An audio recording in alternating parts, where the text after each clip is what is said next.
Everyone, I'm happy to be here. I think this is my second time coming, if I'm not mistaken. My friend and brother here, Pastor Yemi Ogundeyin, been together at least since 2012. I'm always happy to be of help and support to him. He's a very, very great man of God, a trustworthy friend. So I'm happy to be here once again. Let me just quickly say that when he was reading out my bio, he said, ordained minister of God. I'm not a pastor. I'm just a worker in Redeemed Christian Church of God. And I believe more in making positive impact in the marketplace. All of us are ministers of God when we are children of God, because wherever we are supposed to shine the light.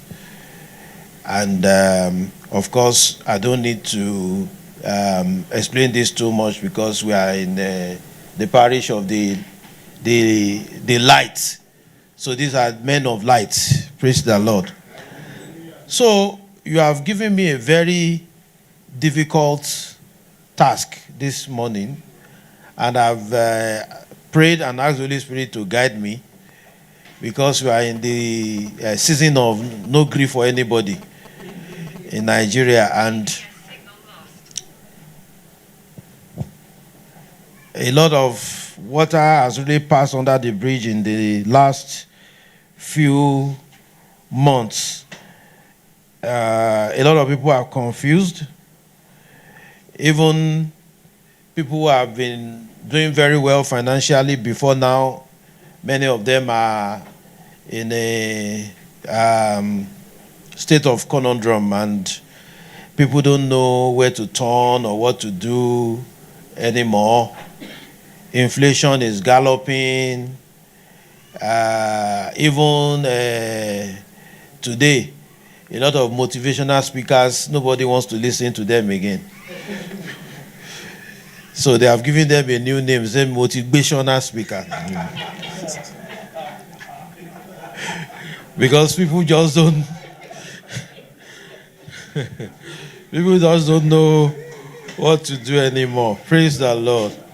Okay, so today I'm not coming to obey you from anywhere to anywhere. I want us to actually discuss. I want us to actually look at what has happened, why it has happened, what we can do, how we can do it, and what does the Bible have to say about some of these things that are happening. So, navigating the current economic climate in Nigeria. So I'm taking a text scripture because I'm in church, from Genesis 8:22. And what it says is, as long as the heart remaineth, seed time and harvest time, day and night will never cease. What that means in a sense is, not until Jesus Christ comes again, or not until rapture happens, as long as we are on this earth, times will continue to change, come and go, as they have always been. Opportunities will come, problems will come, there will be challenges, and then there will also be the way out. Without, going fully into the scripture, we understand the story of Isaac. When times was tough and all of that, he wanted to japa, and God told him not to japa, to remain where he was. He wanted to go to Egypt. Some of us have jackpot before, and we have jackpot. So When we are talking about Japa, we know what it is. You know, spent about 3 years abroad, you know, trying to live in the UK. But things were not okay then,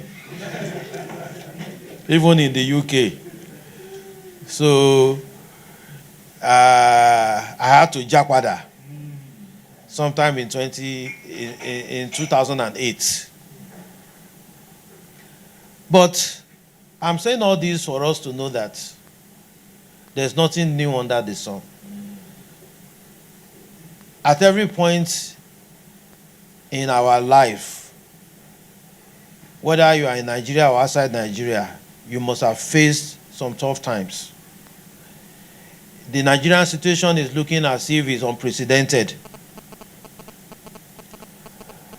But even though some of us were very young those days, but we know the days of austerity measures. Maybe many of us here are still a bit too young to understand, you know, austerity measures of 1982, 83, 84, 85.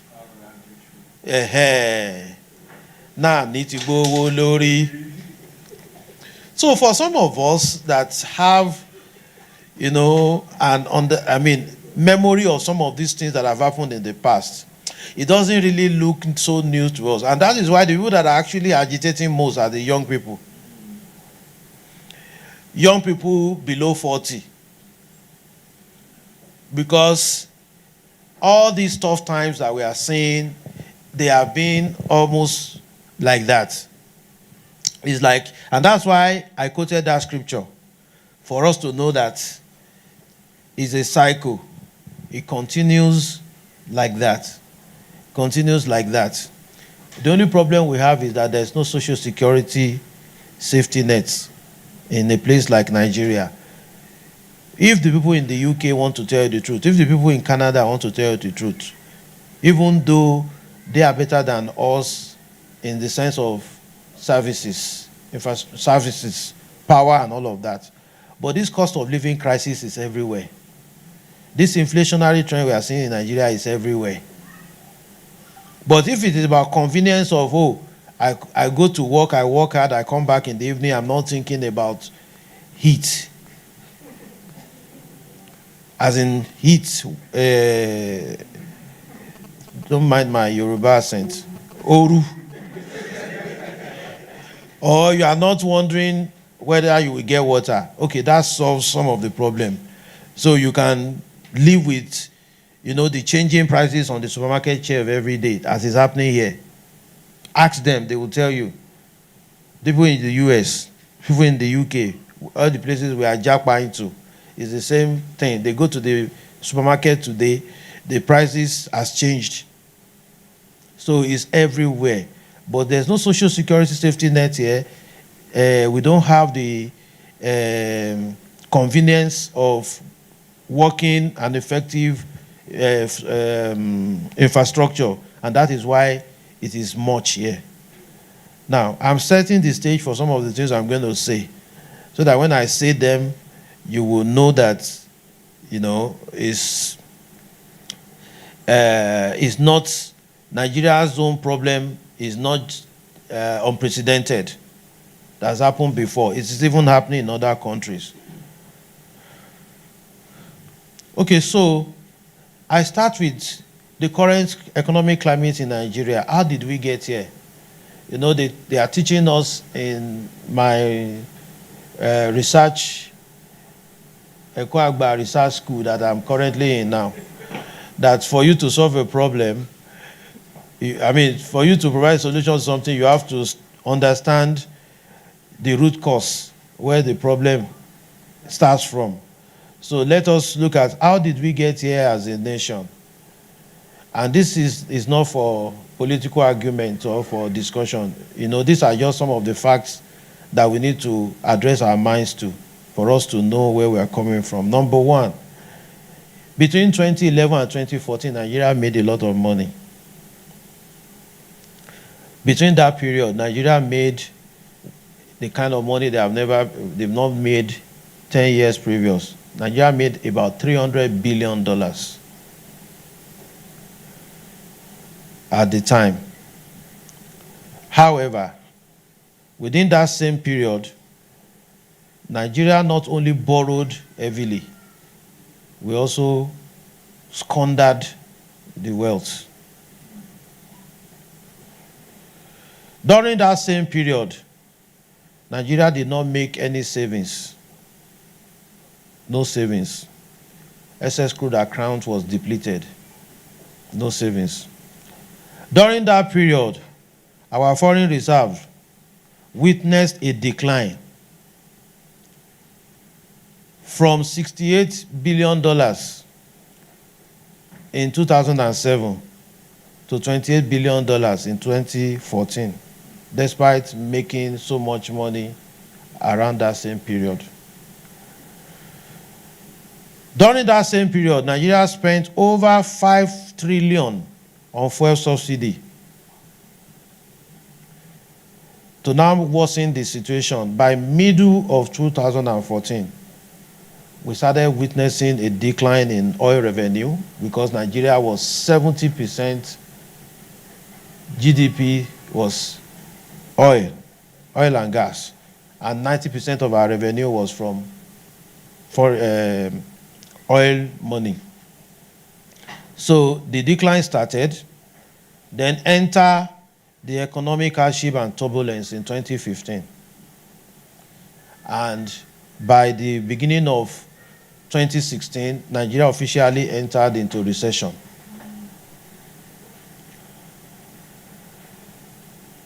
Now, by 2017 to 2019, there was a little growth. Things were easing up a bit, but not at the level of pre-2014. Then COVID-19 came and threw spanner into the works.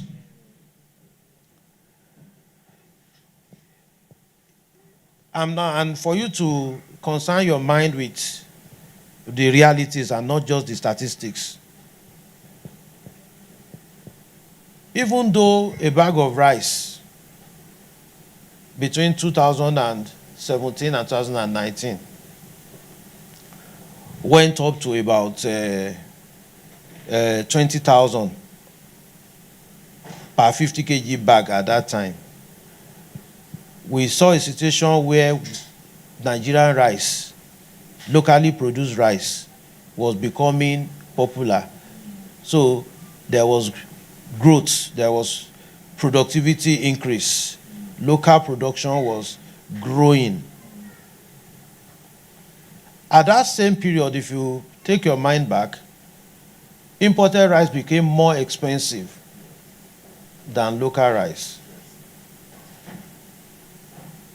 So that's to tell you that I'm not just reading statistics. The reality is there between 2017 and 2019. Then, after COVID, the problem really started. So a bag of Nigerian rice became between 20-25, while imported rice became 35,000 naira per bag. And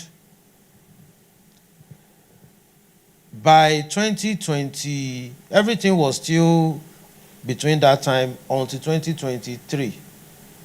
By 2023, when subsidy was removed, and the new foreign exchange regime came in, things took, a turn for the worse. So I've said I don't want us to go into argument or debate about the appropriateness of policy or what. I just want to set a stage for some of the things that and then for us to see what we can learn from all this.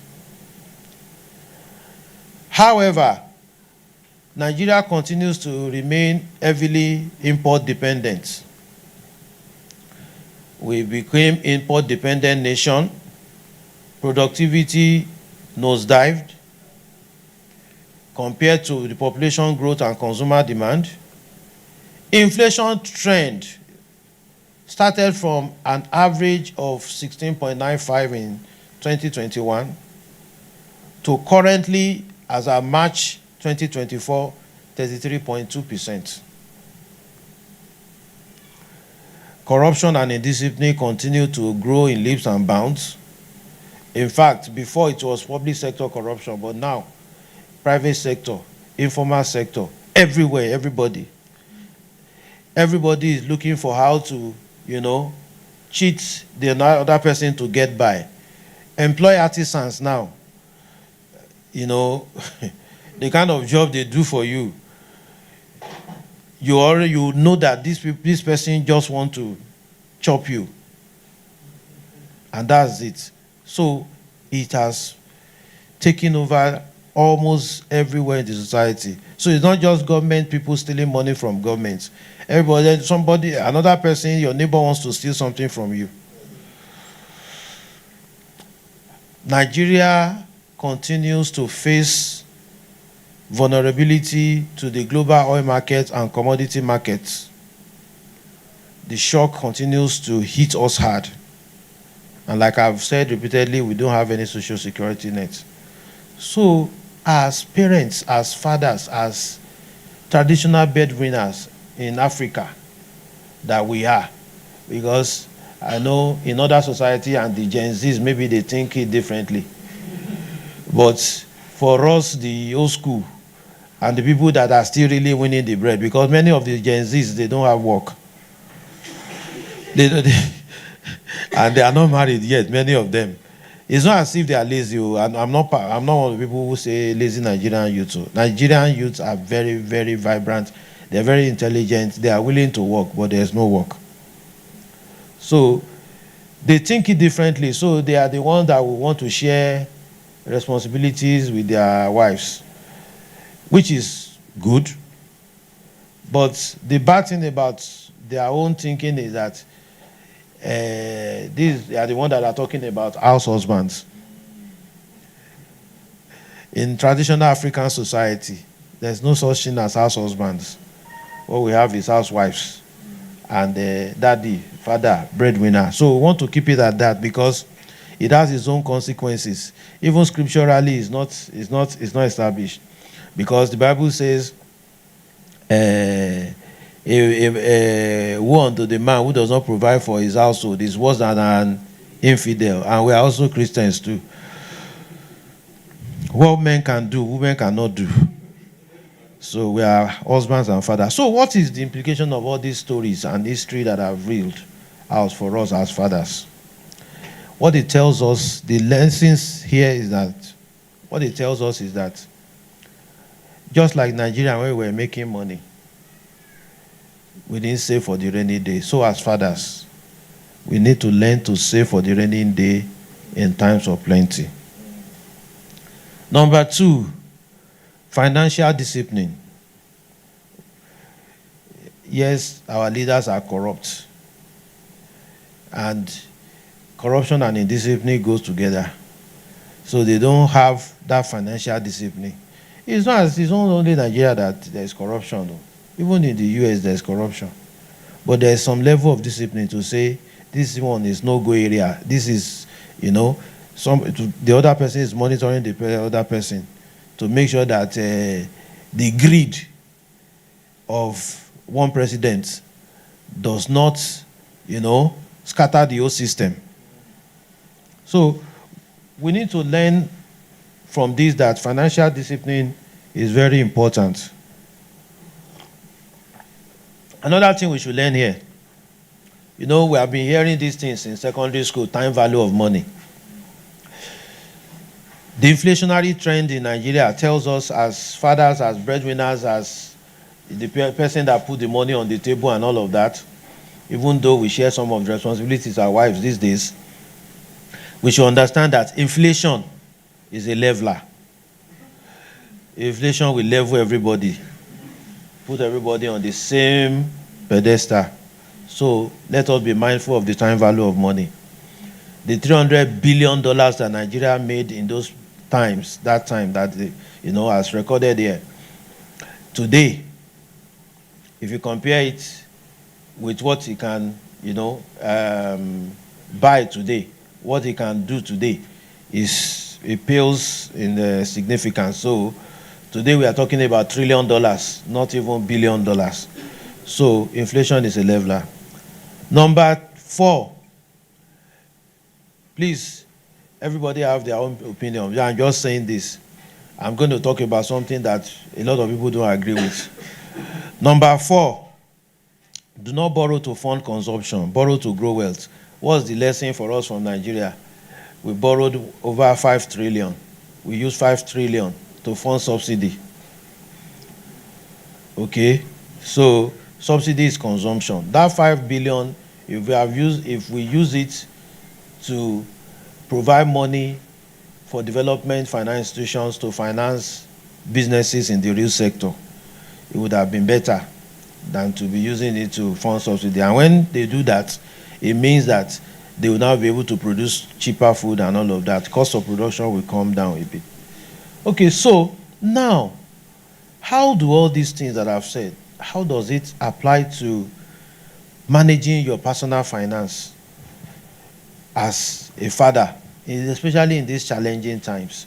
We have looked at how Nigeria got there, all the challenges that we have faced, and all the challenges that the improper management of our finances at the top has put all of us in at this time.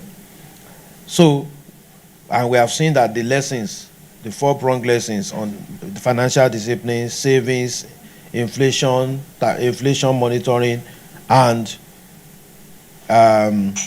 debt management. So how do all this apply, and how do we apply it in our financial planning as fathers? Of course, these are challenging times. And what is the major problem that we have today? What is the major problem? I've said we are here to discuss. So what is the major issue for us as men who have families to take care of? As salary earners, what is the sing song?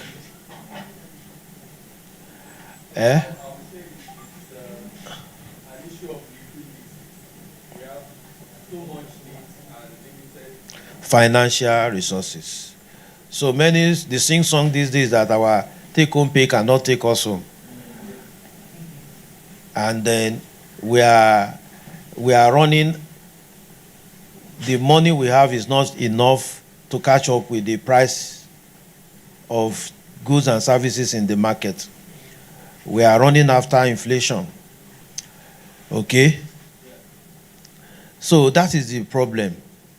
Now, what are the realities that this thing throws up for us? Number 1, we cannot afford everything that we used to afford again.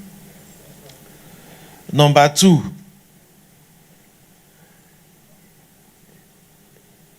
not only that we cannot afford everything that we used to afford again. Number 2 is that we have to even add money to the one that we need to survive. Okay? So number 2 is that survival first. So those are the things. Now, my advice here, and based on what I did in my own house.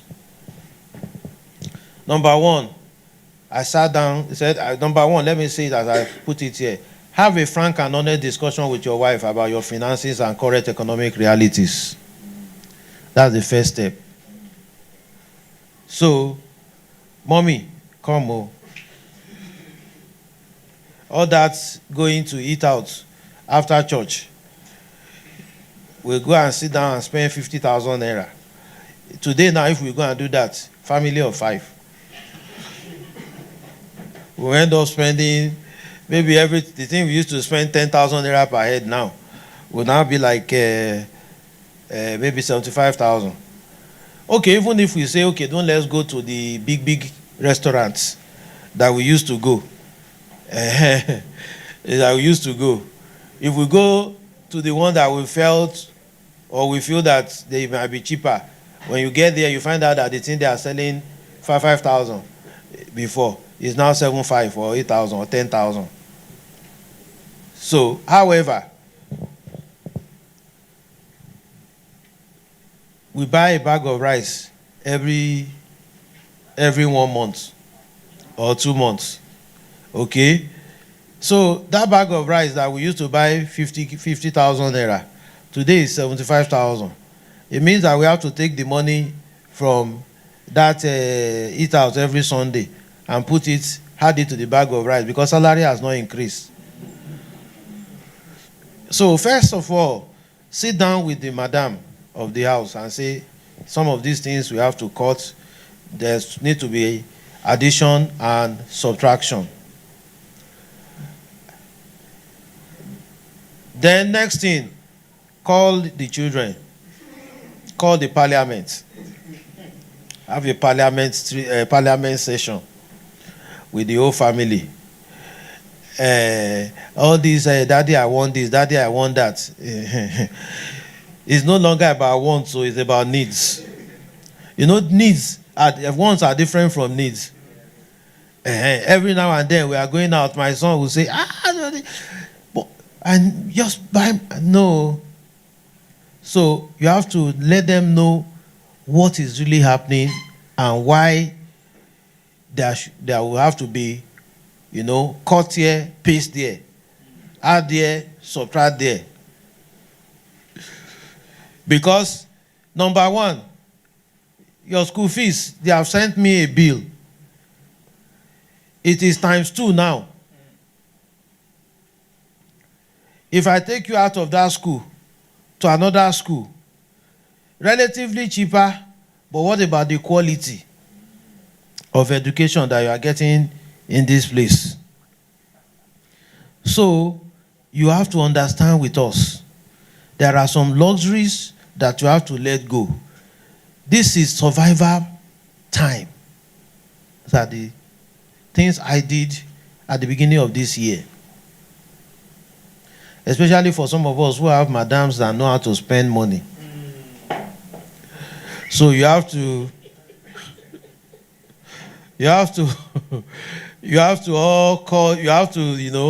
call that family meeting and let them know that there's no more that's why I said inflation is a leveler. You are a banker now. Gbese, ó ti pọ̀ ńlẹ̀ already. So we cannot add more to the debt. Just like Nigeria was doing in those days when money was coming. Now there's no money. They are still adding more to the debt again. Now, so those are the practical first steps. Then the next thing is have a family budget for everything. And I put it here, yes, everything. You ask me, how can I have family budget? You must learn how to do Excel sheet. You must learn how to do Excel. Now let me tell you why you must have budget for everything. Because Nigeria's inflation since January till date has been increasing. There's no month since January till date that inflation has remained the same level. Either +1 or +1 point something is what we have been having since January. If you don't have a budget and you are still spending the way you were spending when there was no inflation or inflation was still, 28.8%, you'll be in trouble. You'll be in red. And you go and be borrowing where you are not supposed to be borrowing. What is interest rate now? Consumer loan interest rate. Some banks are charging up to 40%. The least is 35%. Okay? And you enter a vicious cycle. As you are getting out of one debt, you are entering another one. As you are getting out of one debt, you are entering another one. And you now become a microcosm of what is happening in Nigeria. They have just given us another World Bank has just given us another 2 point something billion dollars loan. So we don't want Nigeria to happen to you. It should happen to Nigeria. So have a budget. Now, have a means of tracking your expenses to ensure budget discipline and curb impulsive spending. No impulsive spending at this period. And that's why I said you must call Parliament. Daddy, I love this. No. So there's no impulsive spending. We're talking about financial planning. If you don't do this, you get into trouble. By the time you now check your account balance, you don't have nothing there. Is little grains of water make a, little drops of water make a mighty ocean. That's the way the thing is. Oh. You'll be spending and spending and spending and spending. You just take your card, you want to buy something that you really need. They will say, insufficient fund. That's the truth. So no impulsive spending. Track your expenses. Track your expenses.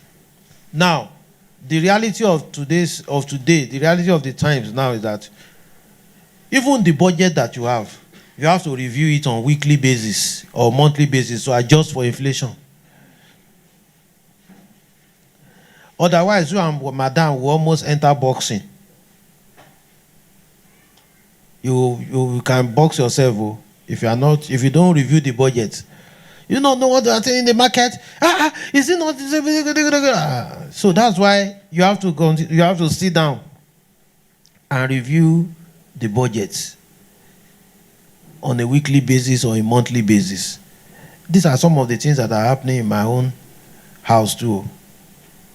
There's a certain monthly allowance, and salary has not increased. And Madam is saying, I want more, like Oliver Twist. And I'm saying, I don't have more.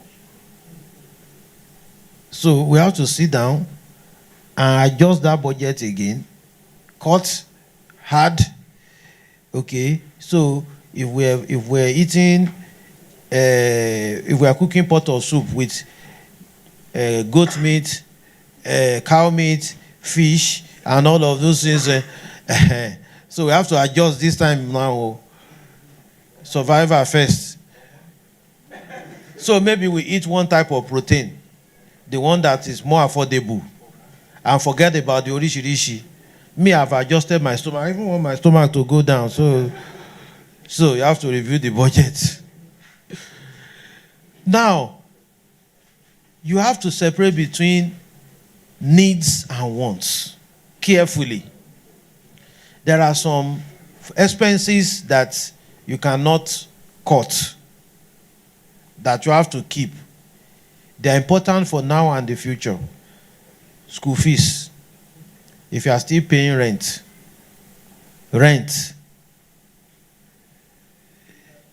You know, the way we pay rent in Nigeria, you know, that's why I can understand. But the way we pay rent in Nigeria make rent easy. Both easy and difficult. You know why? Because you don't have to pay every month. So you have another 12 months every, except the landlord increase the rent. But you pay this one, another 12 months to plan on how you will pay the next one. So, but the difficulty is that if you are not a prudent manager of financial resources, or if you don't have work, it becomes difficult. Or if your income is not enough, it becomes difficult. Or if you don't, even if you are making averagely okay, but you don't know how to save, it becomes difficult. So you have to plan for some expenses that you cannot do away with. Your rent, your children's school fees. You have to have a plan on how to do that. Next is you have to reduce debt as much as possible. Reduce debt as much as possible. Focus on paying off debt with high interest first. If you have debt that is charging, they have advised you new rates. If you have the means, or if you still know how to, in fact, if you have some headroom to pay any of the debts, pay the one that is having the high interest rate first. You may also consider, in this case, refinancing at lower interest rates if you have the option or if you get the opportunity. This is applicable to both our personal finance and to business too. Consider debt consolidation. Instead of palm pay here, fair money there, which other one? OPay, cash there, and all of that. Maybe you could try and get one lump sum with a longer tenor, a longer spread. Pay all those ones. If you have the option, if you have that alternative. Avoid incurring new debts. And that's why you have to cut your coats according to your size.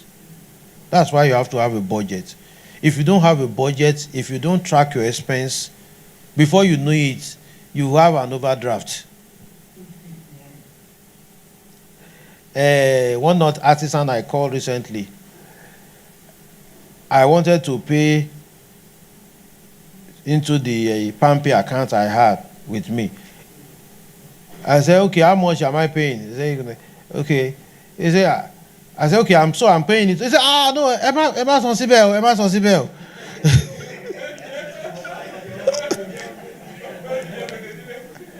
I said, but why now?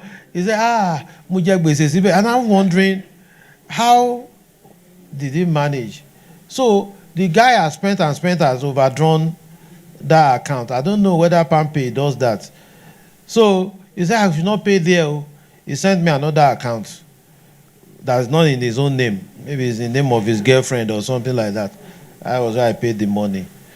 So if we are not careful, we'll find ourselves in this particular period that we are often. So we need to be careful not to incur those new debts. Now, the next thing you wanted me to talk about is how do we build strong financial foundation for the family?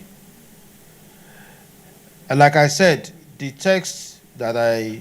scriptural text that I quoted, Genesis 8:22, seed time and harvest time. Do you know that even in this particular time, this particular period, is the most opportune time for investment?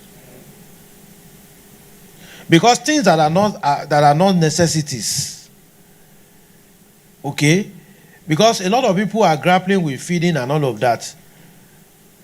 So a lot of people don't have money to invest. But investment options are cheaper these days because a lot of people are putting money in necessities, everyday things. So you have some properties that are being flogged at this time. A lot of people are jackpotting and they are flunking their assets. You have been hearing that people are some companies that have been in Nigeria for many years are exiting. Do you think their assets are idle? No. The one of Pampas that exited, some Indians have taken over the asset. They are producing the same products. You heard that which one now? The Tolerant buy Guinness. A Singaporean company has bought it. And they will buy it for cheap. And that's even at the high level. I'm even talking about at our own level. Are we still middle class? There's a middle class again. At our own middle class level. So there are a lot of There are stocks that are doing very well. They are cheaper now. Yeah, there are stocks that are doing very well, and they will continue to do very well. They are cheaper now. Okay. Investment in fixed incomes, mutual funds, and all of that, because of high interest. Many of them have high yield now. So, while you still have some of this change, loose change here and there, you can still invest, and that is building strong financial foundation for your family. Because by the time we get out of this, it's a cycle anyway.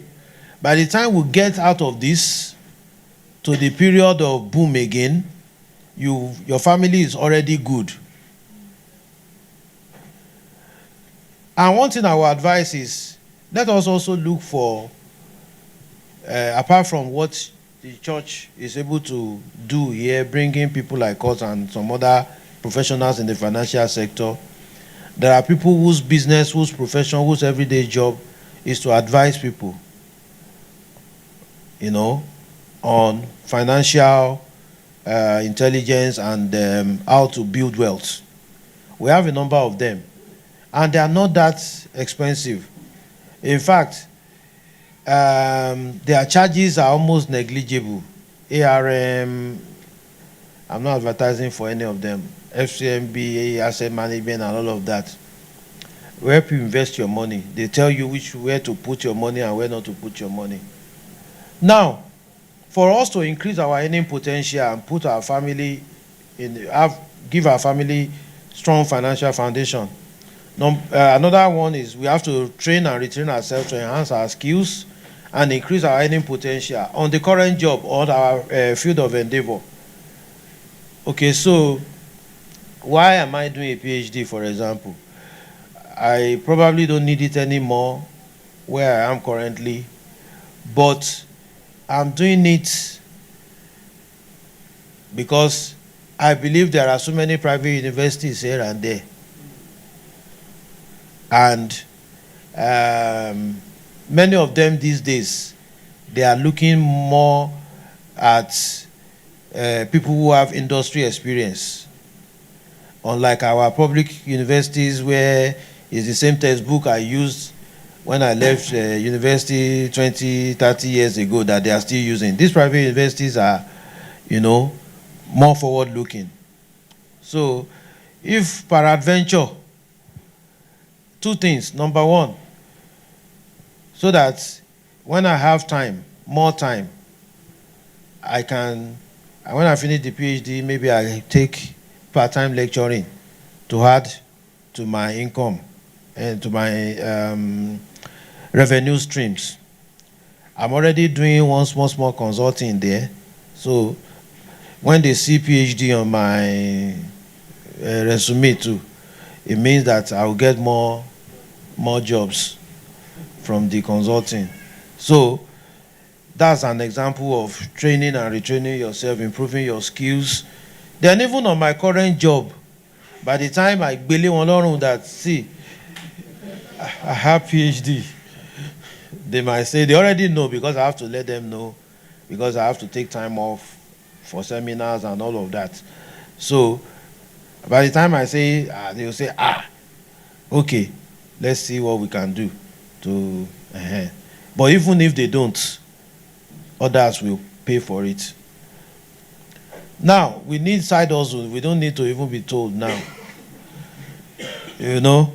Only salary alone cannot do it anymore. We need some side hustles here and there. Thank God for Gen Zs and the millennials. They all have IT skills. Some of them are doing remote, It's just that maybe I'm too much of a dinosaur. I would have done some of those IT with this thing, because I see all these young people, they are earning in dollars, sitting behind computer. What stops me too, even in the office. But maybe it's too late to teach old dogs new tricks. But I will still see the one that I can do, that I can still earn some small dollars from. So we need side hustle. But it's not only IT. Yeah, Japanese people say good thinking, good product. If you sit down and think, there are so many problems we can solve today in this country that will give you money. One lady that is now in UK, before she relocated, you know what she used to do in my church member, errand service. She will go and talk to all those career women and all those people hardworking, 9 to 5 people and all those people. Say, look, I can shop for you. So go and shop for them. Go to my 12. Go to where those things are cheap. So she will make margin from, because they already have how much they are buying those things from. Maybe there's it's 100 naira. Let's use something hypothetical. They are buying those things from 100 naira. And she'll say, okay, I usually buy this for 100 naira. But she knows that if she goes to my 12 or Ikorodu or whatever to get those things, she will get it at 95 naira. So she already make 5 naira margin from there. Then she will now collect money for errand service. And, the value she sells is that if those people use their money to pay for transport, they probably pay more than that. Apart from the fact that they will buy those things more expensive. That's what the lady was doing, with her 2 kids. And her husband was off and on. He was a football coach. I don't know what we call him coach. So, and then she was doing very well. She was always shining and all of that. And that's what she was doing. She had about 10 clients in the church. Our church is big. It's a provincial headquarters. So, if you think very well, there's a lot of things you can do. And don't be afraid to approach people with your idea, as long as it will add value to them. We didn't even know. It was even our our parish mommy that was telling us that, do you know that this is what this lady used to do? And some J's and Z's will see her and say, auntie, she's making money. So every week like that, she hires a truck, go and buy all those things in bulk for those people and supply them. And they're even thanking her for making money off them. Okay, so that's that. Now, let's go into the last bit. I'm doing it as you put it on my invitation letter. Oh, sorry. So, balancing financial responsibility with faith and Christian values. Now, as Christians, these times that we are in fact, we sing a lot of song about it. Sorry, I'm singing the verse 1 in Yoruba. I say, "Tida mo ba poju la poju, o le mo born again, shesho."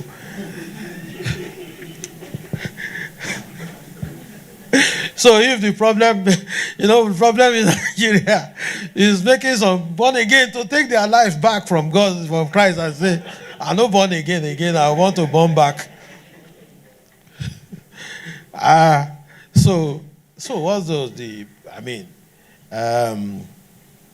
but the truth is that there's nothing new under the sun, really. Tough times don't last. Tough people do. So, biblically, what do we have Bible tell us about some of these things?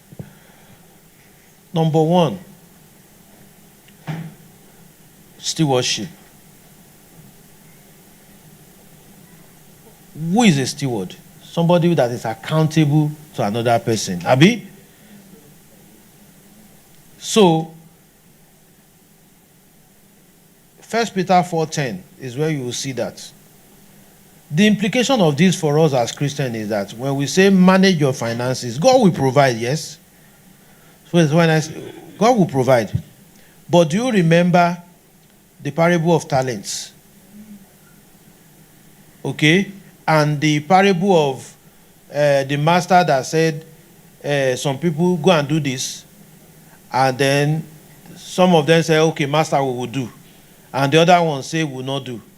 But eventually, the people that said they will not do, they are the ones that did. And the ones that said, yes, we go ahead to do, they are the ones that did not do.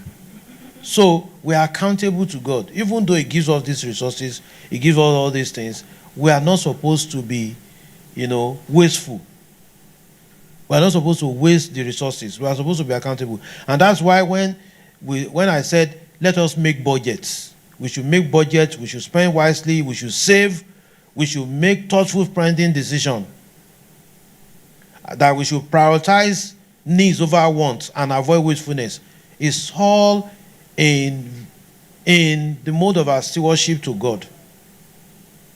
Because if we waste these resources, if we are not saving diligently, if we are not making thoughtful spending decisions, and we find ourselves in dire straits and we find ourselves in financial mess, we cannot blame God.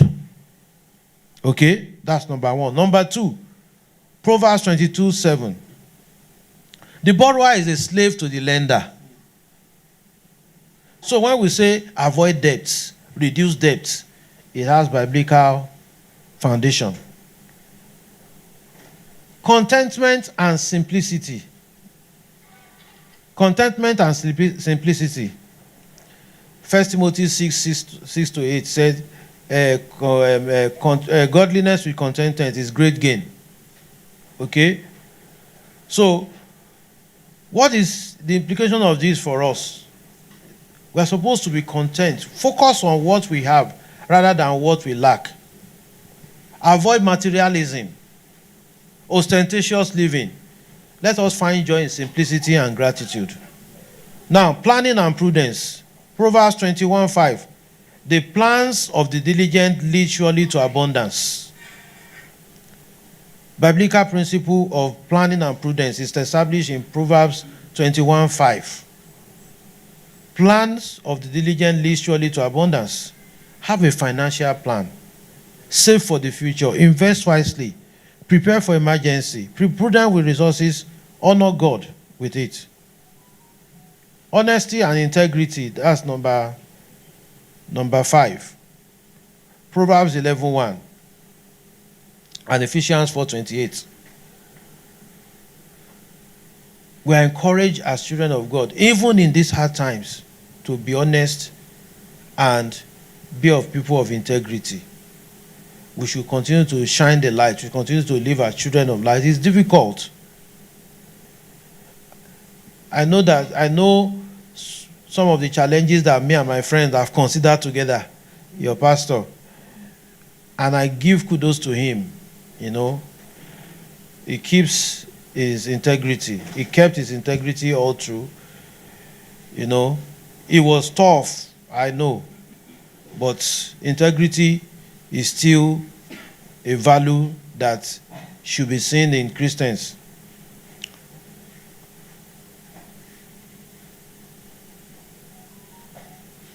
Contentment over consumption. We should focus on eternal things of eternal values rather than what we can consume now or what we can get now. Immediate gratification. We should focus on it. It will help us to keep our finances in check. Because it's when you are looking for, it's when you are saying, Dangote olori meji, emi na fe wa arrange you. That's when you get into problems. Okay, so generosity and tithing. Today, Daddy Freeze, Daddy Frozen have given everybody reason not want to pay tithes. And everybody is riding on it. Those people, they are riding Benz, they are riding private jet, they are riding. Yeah. Even in the time of Jesus Christ, there were fake prophets. There were money changers in the church. Okay? But does that take the message of Christ away? Does does that nullify the principle of tithing and generosity? Even outside church, there's a saying, even in the secular world, that the hand of the giver is always what? On top. This time is not the time to say, I will not pay tithe. Anytime I delay in tithe, not even the tithe of salary, tithe of other incomes, well, I will say it's just my thinking. It's not. It's either tire we just puncture, or something that I service my vehicle every other time.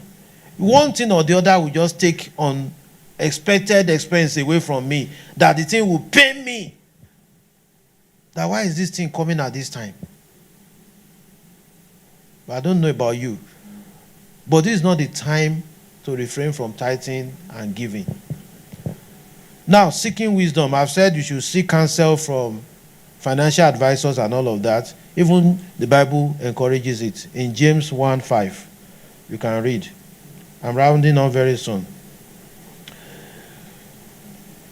Number 9, family and legacy. Proverbs 13:22 says a good man leaves an inheritance for his children's children. Like I said, plan your family's future, save for your children's education, invest, teach your children about financial responsibility and biblical principles. Finally, trust in God's provision. It is not out of fashion. We have Jehovah Jireh, the omnipotent, the one who owns the whole world, who has the whole world in his hand. Sometimes, some of the small consulting job that I have, somebody I don't know will just call me and say, somebody said you did this so for them and all of this. Can you come and do the same thing for me? It's God's provision. I was sitting down, JJ. Somebody called. Somebody I met at one conference sometime. And we only exchanged cards. We didn't even talk for too long. Say, there's so. If you are able to do this, you will get this, you can get this, you can get this. It's God's provision. Praise the Lord. So, on the final analysis, let's follow all these steps that I've outlined there. They are not all, how do I put it now? They are not the ultimate. God is the ultimate. But if we follow some of these steps, I'm sure that we'll be able to ride the storms of harsh economic climate that we have currently in Nigeria, and then we'll be ready for a future prosperity. Thank you.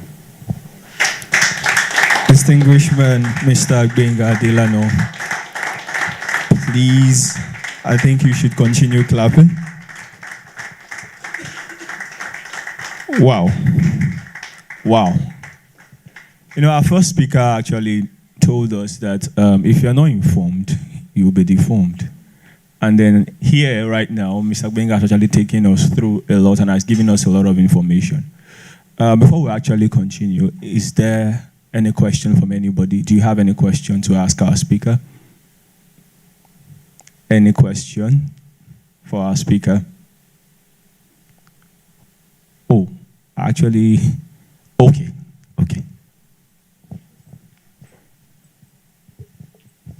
All right. Thank you very much, sir. So I'm just trying to look at, try to balance the things that we have heard in terms of borrowing and also investing. So I'm just thinking, so if the interest rate on borrowing is probably lesser, I'm just hypothetically, you are the financial person, if it's lesser than what mutual fund, is giving as return on investment, would it be a good opportunity to borrow some money and put it into a mutual fund or stock, as a way of generating additional income. And if there are opportunities like that, I would also like to know. Thank you.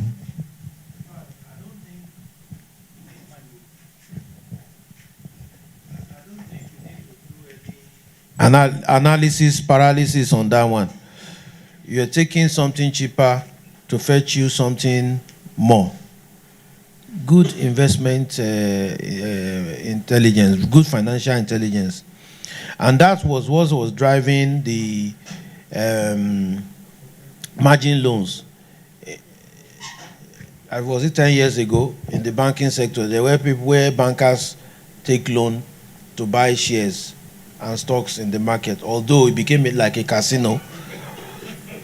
But it's actually good investment sense to borrow cheap and then invest. Let me now also tell you that that's actually going on currently.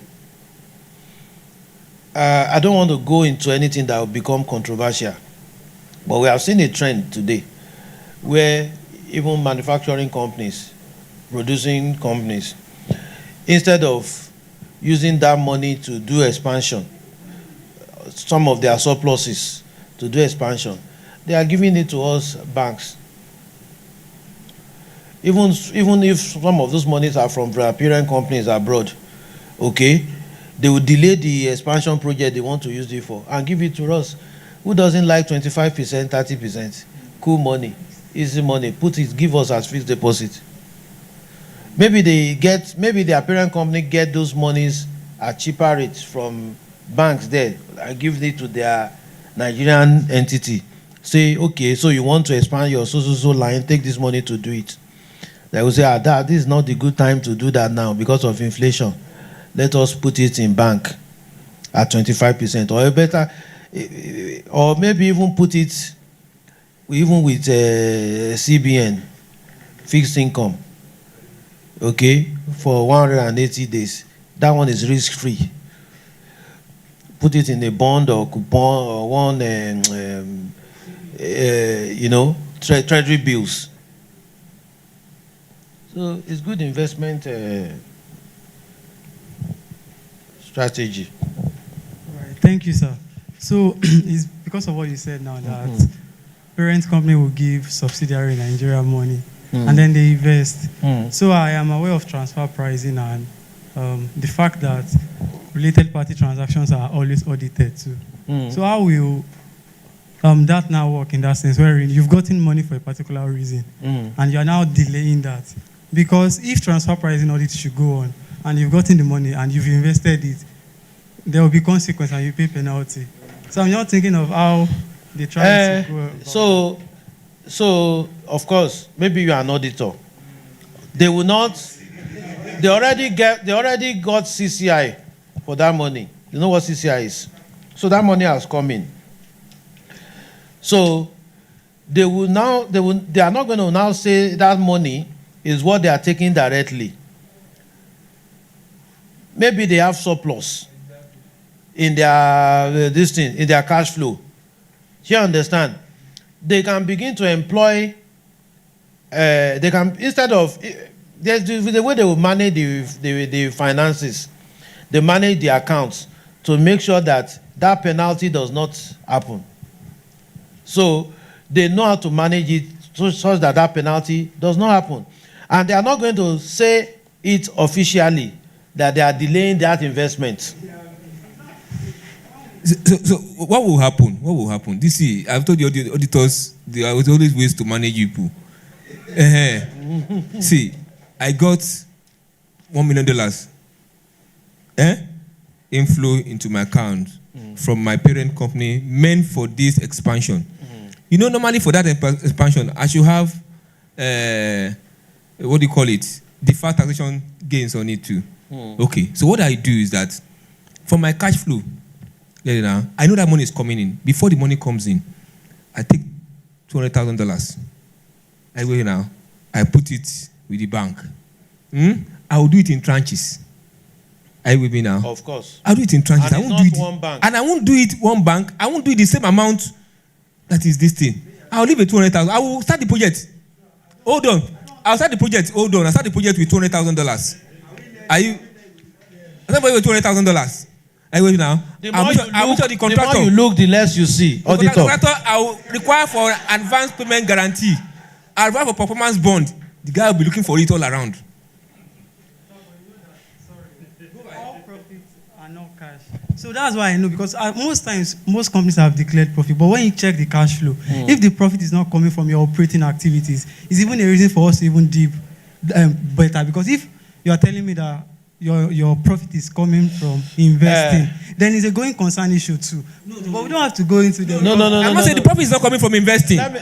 Profit, no.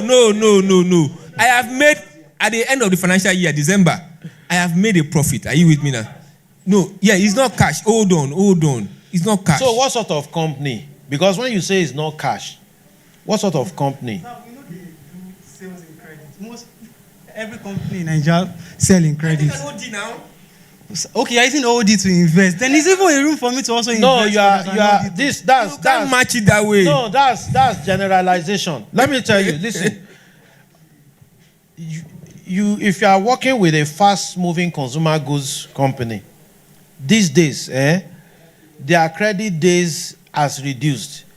Almost everything in Nigeria now has become cash and carry. Credit days have reduced. Now, let me tell you what they even do with their distributors now. Their distributors will come and get bank guarantee. They come and get bank guarantee from banks to give it to them. And that is why when you want to be a distributor in any fast-moving consumer goods manufacturing company, you must have a deposit, a particular level of cash. Do you understand? So they come and take bank guarantee from us. When we give them that bank guarantee, we ensure that they are selling. We are sweeping that cash into that company's account. You understand? For us, it's one way of also increasing our CASA deposits. For the company that you say you are auditing, they are doing credit, is another way of ensuring that their cash sales is more in significant proportion relative to their credit sales. Most fast-moving consumer goods companies in Nigeria will not do even credit of up to 30% of their turnovers, of their sales turnover. Most of them. That's why I'm saying, I'm asking you what sort of companies. And let me also now tell you that the companies that do this thing that I'm saying, I will not mention names, most of them are in that category.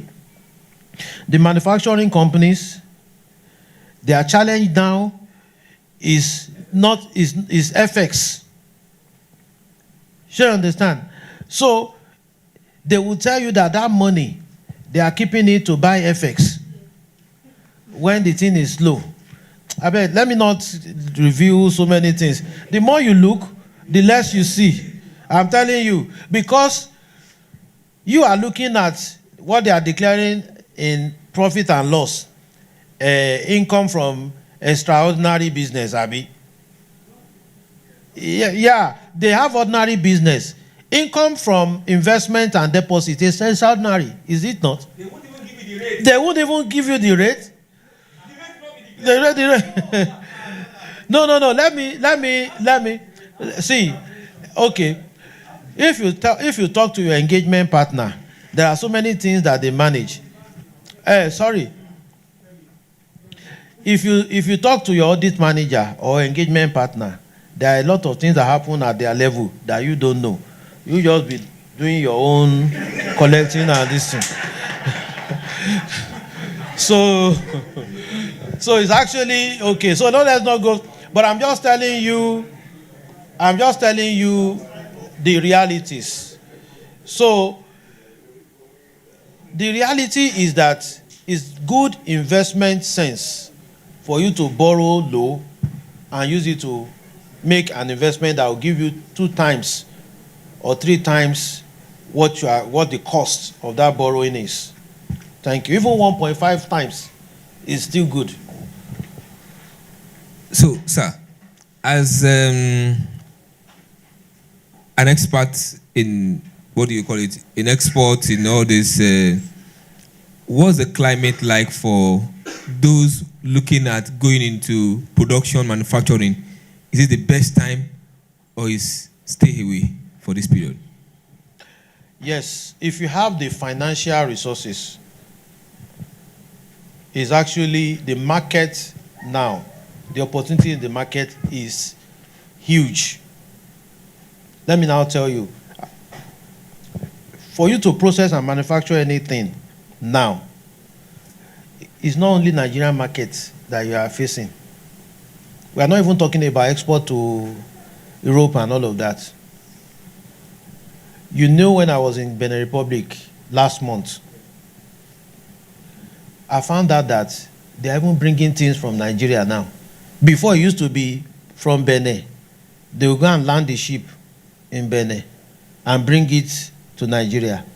They are even taking things, especially food. Why? CFA is now average of 2 naira 50 kobo. And like I said, this inflation and all this crisis too is almost everywhere. You can imagine me being in Benin Republic and buying things and converting to naira and seeing that, kini won.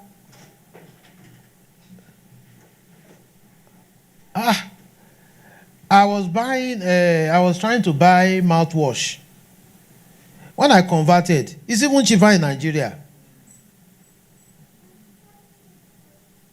So, a lot of companies, Google, find out. Google what I'm saying now.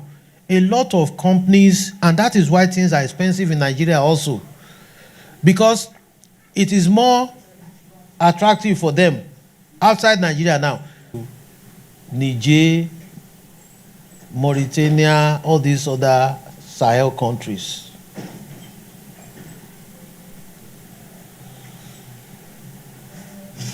So,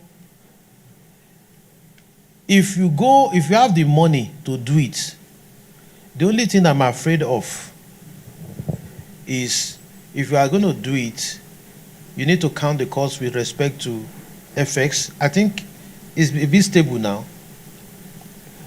Because what we actually need is the stability of FX, not the rate. If it is stable over a long period of time, it means you can plan. You can engineer your profit very well. So, if you have counted the cost with respect to foreign currency risk, and how you can manage it, and then sourcing of your raw materials locally. Once you perfect that strategy, and you produce anything here now in Nigeria, you have local market demand. Even though purchasing power in Nigeria is low, after minimum wage it will increase, but I hope it will not increase to the level of causing another round of inflation. But outside Nigeria, there's a lot of markets. And I'm telling you this from where I sit as the head of agric and export, where I work. So a lot of exportation out of this country. You know, those people in the Sahel region, they are fighting their former colonial masters. So they have problem. They have problem. So many things are coming from here, even from Togo and Benin Republic, going there.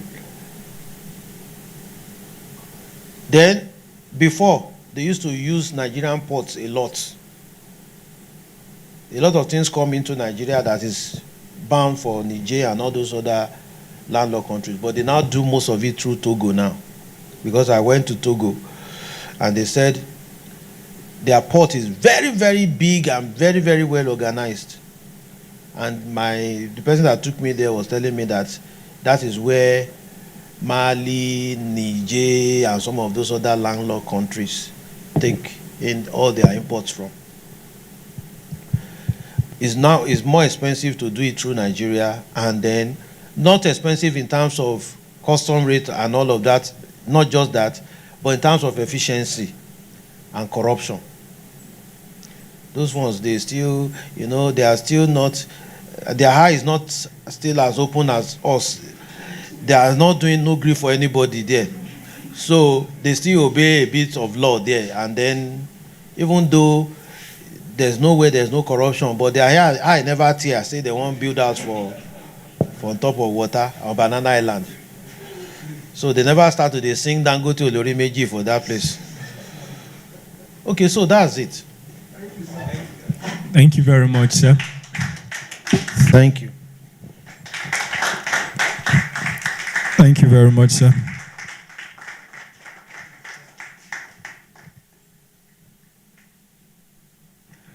Wow.